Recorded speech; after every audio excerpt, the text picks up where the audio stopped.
கங்கா குமரனுக்கு சட்டையை கொடுக்கறாங்க. குமரன் சொல்றாரு, இந்த சட்டை தான் எனக்கு தெரியுமே, இதுதான் க்ளூவா? ஐயோ, இது உங்களுக்கு தாங்க. உங்களுக்கு போய் சர்ப்ரைஸ் பண்ண பில்டப் பண்ணேன் பாருங்க. என்னைய சொல்லணும். கங்கா, உண்மையிலேயே எனக்காண்டி தான் தச்சியா? கேக்குறத பார்த்தா கெஸ் பண்ணிட்டீங்களோ? சும்மா இவ்வளவு நேரம் என்கிட்ட விளையாண்டுகிட்டு இருந்தீங்களா? கங்கா, நிஜமாலே எனக்கு தெரியல. ஏங்க, உங்களை வச்சுதானே நான் அளவெடுத்தேன். உங்க கூடவே நான் வீட்டுக்கு வந்துட்டேன். அப்பவே நீங்க கெஸ் பண்ணிருக்கலாமே. இங்கா, இப்பதான் எனக்கு புரியுது. இதுக்கு முன்னாடி இந்த மாதிரி பண்ணது இல்லையா? அதனாலதான் நான் இதை யோசிச்சே பார்க்கல. சாரிங்க, நான் இனிமேட்டு இந்த மாதிரி இருக்க மாட்டேன். எதுக்கு கங்கா என்கிட்ட போய் சாரி கேக்குற? எவ்வளவு சந்தோஷமா இருக்கு தெரியுமா? சொல்லவே முடியல கங்கா, அவ்வளவு சந்தோஷமா இருக்கேன். சரி கங்கா, இப்ப இத போட்டுக்கவா? போடுங்க. கங்கா, நல்லா இருக்குல்ல? சூப்பரா இருக்குங்க. குமரன் கட்டி பிடிச்சு அவரோட அன்பை வெளிப்படுத்துறாரு. அதோட அழுகையும் செய்யறாரு. கங்கா சமாதானப்படுத்துறாங்க. காவேரி விஜய் கிட்ட சாரி கேக்குறாங்க. ஏன் காவேரி திடீர்னு சடனா கேக்குற சாரி? விஜய், சம்டைம்ஸ் நான் பியாண்ட் த லிமிட் போயிடுறேனோன்னு எனக்கு தோணுது. எனக்கு தோணுதுன்னு சொல்ல முடியாது, நான் அப்படிதான் பண்ணிக்கிட்டு இருக்கேன். காவேரி, நான் ஏங்க இந்த மாதிரி இருக்கேன்? காவேரி, நான் நேத்து நைட்டு தானே சொன்னேன் இந்த மாதிரி பில்டப் பண்ணாதன்னு. எனக்கு இந்த மாதிரி சஸ்பென்ஸ் வச்சு பில்டப் பண்ணா தூக்கம் வந்துடும் காவேரி. ஒண்ணும் இல்லைங்க, இப்ப ஐஸ்கிரீம் ஆர்டர் பண்றப்ப நான் தேவையில்லாம உளறிட்டேன். வெண்ணிலாவை பத்தி எல்லாம் நான் பேசியிருக்க கூடாது. என் தங்கச்சிங்க இருக்காங்கன்னு நினைக்காம டக்குன்னு சொல்லிட்டேன். இது சொன்ன பின்னாடிதான் நான் லிமிட்டே கிராஸ் பண்ணிட்டேன்னு ரியலைஸே பண்ணேன். இத நானே எதிர்பார்க்கல, அப்படியே ஃப்ளோல வந்துருச்சு. சாரி. இது வேற ஒன்றும் இல்ல, எங்க வீட்டு ஆளுகள்லாம் இருக்காங்கல்ல, அந்த ஹாப்பினஸ் ஓவர் ஃப்ளோ ஆகி கண்ட்ரோல் இல்லாம பண்ணிட்டேன்னு நினைக்கிறேன். என்ன பாஸ், எதுவுமே சொல்லாம சிரிச்சுக்கிட்டே இருக்கீங்க? காவேரி, என்னை என்ன சொல்ல சொல்ற? நீயே எல்லாத்தையும் புரிஞ்சுக்கிட்டு நீயே உண்மையை ஒத்துக்கிட்ட இல்ல? நீயே ஒத்துக்கிட்டதுக்கு அப்புறம் நான் என்ன சொல்ல முடியும்? நான் டெய்லி ரியலைஸ் பண்ணிக்கிட்டு இருக்கேன், ஆனா திருந்தின பாடு இல்ல. காவேரி, நீ இவ்வளவு ஃபீல் பண்ற அளவுக்கு அது அவ்வளவு பெரிய விஷயம் இல்ல. விட்டுரு அத.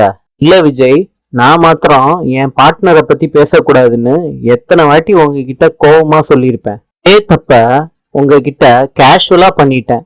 எனக்கு கஷ்டமா இருந்த மாதிரி தானே உங்களுக்கும் இருந்திருக்கும். பசங்கன்னா எக்ஸ் லவரை பத்தி பேசினா ஜாலியா எடுத்துப்பாங்க அப்படின்னு நினைக்கிற மைண்ட் செட் ஆயிடுச்சு. இந்த மைண்ட் செட்டுக்கு நானும் இப்ப பலியாயிட்டேன். ஏங்க, நிஜமாலே சாரிங்க. காவேரி, நான் அதை பெருசாவே எடுத்துக்கல, விட்டுரு. எனக்கு நீங்க ஏன் உட்கார்ந்துருக்கீங்கன்னு நல்லா தெரியும். நான் உங்களை ஹர்ட் பண்ணிட்டேன்ல, அதுக்கு தானே. அதெல்லாம் இல்ல காவேரி, எனக்கு அங்க கம்ஃபர்டபுளா இல்ல, அதனாலதான். மற்றபடி நான் ஹர்ட் ஆயிட்டேன்லாம் நீ கவலைப்படாத. நீயே புரிஞ்சுக்கிட்டு பேசுற, இனிமேட்டும் புரிஞ்சுக்கிட்டு பேசு, அவ்வளவுதான். இனிமேட்டு நான் ரொம்ப கவனமா இருப்பேங்க. அவ்வளவுதான் காவேரி, சிம்பிள். இப்ப கூட ஒரு வாட்டி உங்க எக்ஸ் லவர்னு நான் சொல்லிட்டேன். இந்த எக்ஸ் லவர்னு நானே முடிவு பண்ணிடக்கூடாதுல்ல. சில், அது உங்களுக்குள்ள இருக்கலாம். இப்படி இருந்துச்சுன்னா என்கிட்ட சொல்லிருங்க. என்னால முடிஞ்ச ஹெல்ப்ப நான் உங்களுக்கு பண்றேன். நீங்க ஒரு ஹெல்ப் அன்னைக்கு பண்ணீங்க, பதிலுக்கு நான் என்ன ஹெல்ப் பண்றதுன்னு எனக்கு தெரியல. இங்க இருந்து போறதுக்குள்ள உங்களுக்கு பிடிச்ச மாதிரி விஷயத்த நான் உங்களுக்கு பண்ணி கொடுக்கணும்னு ஆசைப்படுறேன். சாரி, உங்க பெர்சனலுக்குள்ள நான் எட்டி பாக்குறேன்னு எனக்கு டவுட்டா இருக்கு. இது சரியா தப்பான்னு எனக்கு தெரியவே இல்லை. பட் என் மனசுல உள்ளத நான் உங்ககிட்ட சொல்லிட்டேன். நீங்க யோசிச்சு சொல்லுங்க. என்னக்கா, மாநாடு போட்டுக்கிட்டு இருக்கீங்களா? கங்கா கேக்குறாங்க. என்ன நர்மதா, ரொம்ப சந்தோஷமா இருக்க போல. யமுனா சொல்றாங்க, ஒண்ணுக்கு ரெண்டா ஐஸ்கிரீம் முக்கிட்டு வந்திருக்கால, அதான். அக்கா, நான் எங்க ஐஸ்கிரீம் சாப்பிட்டேன்? இல்ல, நீ பாதி புடுங்கி சாப்பிட்ட. கங்கா கேக்குறாங்க, என்னடி, ஏன் இந்த தேவையில்லாத வேலை? குழந்தைகிட்ட தான் புடுங்கி சாப்பிடுவியா? யமுனா சொல்றாங்க, காவேரி அக்காவும் தான் என்கிட்ட நிறைய முறை புடுங்கி சாப்பிட்டு இருக்காங்க. யாராவது பாவம்னு சொல்லியிருப்பீங்களா? காவேரி சொல்றாங்க, என்கிட்டயும் அந்த கம்ப்ளைண்ட் இருக்கு. நான் சின்ன குழந்தையா இருக்கிறப்ப கங்காவும் தான் புடுங்கி சாப்பிடுவா. மேடம் பெரியவங்களாயிட்டாங்களாமா, அதனாலதான் பழசையெல்லாம் மறந்த மாதிரி பேசுறாங்க. சும்மா இருறி காவேரி. யமுனா சொல்றாங்க, இது நம்மளோட வழக்கமா? சூப்பரு. சும்மதா சொல்றாங்க காவேரி கிட்ட, விஜய் மாமா எனக்கு ஐஸ்கிரீம் வாங்கி கொடுத்ததை விட நல்லா பேசினாங்க, எனக்கு அதுதான்க்கா பிடிச்சிருக்கு. அக்கா, எனக்கு கூட தான் விஜய் மாமா எங்க கூட நல்லா பேசுறாரு. கங்கா சொல்றாங்க, யமுனா, நான் காவேரி கிட்ட கூட சொன்னேன், கொடைக்கானல் ட்ரிப்ல தான் ரொம்ப ஃபீல் பண்ணேன். அவரு ரொம்ப நல்லவருன்னு. யமுனா கேக்குறாங்க, என்ன மாமா திடீர்னு நம்ம கூட மிங்கிலாராரு? காவேரி சொல்றாங்க, உங்க மாமாவுக்கு ஸ்டார்டிங் ட்ரபிள் இப்பதான் சரியாயிருச்சே, நல்லா பேசுவாரு. ரெண்டாவது, இப்பதான் நம்ம வீட்டுக்கு நீங்க கெஸ்டா வந்திருக்கீங்க, அதனால கூட இந்த எஃபர்ட்டை எடுத்துக்கலாம் உங்க மாமா. அக்கா, எனக்கு அந்த மாதிரி தெரியலையே. நம்ம வீட்டுல மாமாவும் ஒருத்தர் மாதிரி ஜாலியா பேசுறாரு. மாமாவுக்கு இப்ப ஃப்ரெண்ட்ஸ் எல்லாம் இல்ல, அதனால ரொம்ப மிஸ் பண்றாரு போல. அதான் இப்ப நாங்க இருக்கோமே, அதெல்லாம் நாங்க சரி பண்ணிட மாட்டோம். நர்மதா, சரி பண்ணிடுவோமா? ஆமாக்கா, சரி பண்ணிடுவோம். கங்காக்கா, நான் கலெக்டர் ஆன பிறகு எனக்கும் இந்த மாதிரி பெரிய வீடு அலாட் பண்ணுவாங்கல்ல. ஆனா அலாட் பண்ண மாத்திரம் நம்ம வீடா ஆயிருமா? நம்மளே நம்மளுக்காண்டி இந்த மாதிரி பெரிய வீடா கட்டுவோண்டி. காவேரி சொல்றாங்க, இந்த மாதிரி பெரிய வீடா கட்டி அப்பா பேரை வச்சு அம்மாவுக்கும் பாட்டிக்கும் சர்ப்ரைஸா கிஃப்ட் பண்ணலாம். அக்கா, இந்த மாதிரிலாம் எனக்கும் கனவு இருக்கு. இதெல்லாம் நம்மளால முடியுமா?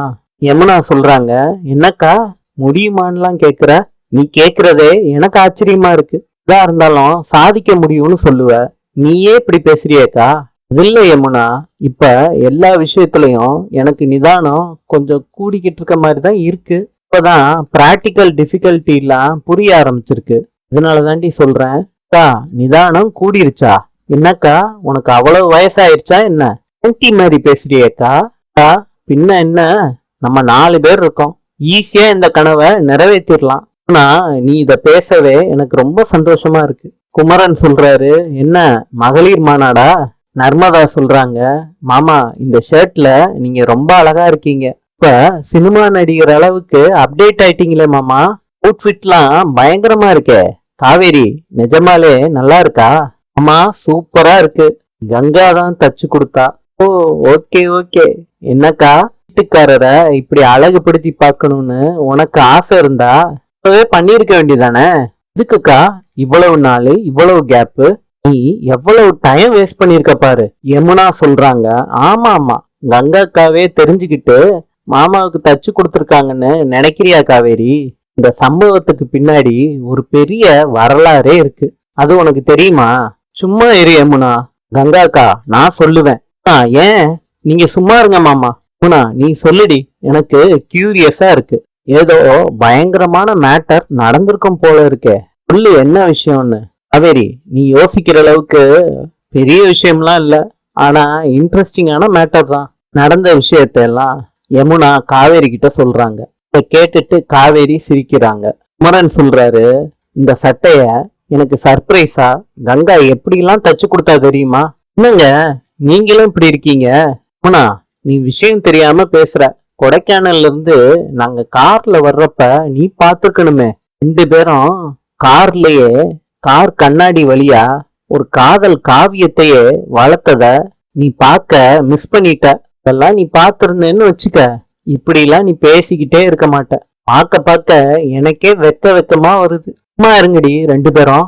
நர்மதா வச்சுக்கிட்டு என்ன பேசணும்னு உங்க 2 பேத்துக்கும் தெரியாதா? இதுக்குத்தான் உங்க கூட உட்கார்ந்து பேசவே எனக்கு யோசனையா இருக்கு. நான் கிளம்புறேன், போங்க. இங்க நானும் வர்றேன். மாமா நில்லுங்க. பாத்தியா, ஹஸ்பண்ட் வந்த உடனே எப்படி விவரமா கழட்டி விட்டுட்டு போறாங்கன்னு. காவேரி அக்கா, இதுல இவ்வளவு விஷயம் இருக்கா? ஆமாடி யமுனா, நீ நல்லா வளரணும். விஜய் சோகமா மொட்டை மாடியில நின்னுகிட்டு இருக்காரு. அப்ப தாத்தா வர்றாங்க. என்ன தாத்தா சைலண்டா வந்து நின்னுகிட்டு இருக்கீங்க? இன்னும்லப்பா, என் பேரன் சந்தோஷமா இருக்கானான்னு சந்தேகம். என்ன தாத்தா திடீர்னு இந்த மாதிரி பேசுறீங்க? இல்லப்பா, நீ தனியா வந்து யோசிக்கிற, உன் மனசு சரியில்லையோன்னு நான் யோசிக்கிறேன். ஏன் தாத்தா, தனியா வந்து யோசிச்சா மனசு சரியில்லைன்னு நீங்களா யோசிப்பீங்களா? ஹாப்பி மொமெண்ட்லாம் ரீகலெக்ட் பண்ணி சந்தோஷமா இருக்கிறதுக்கும் நல்ல வாய்ப்பு தானே. ஜெய், அப்பனா நீ சந்தோஷமா இருக்கேன்னு சொல்றியா?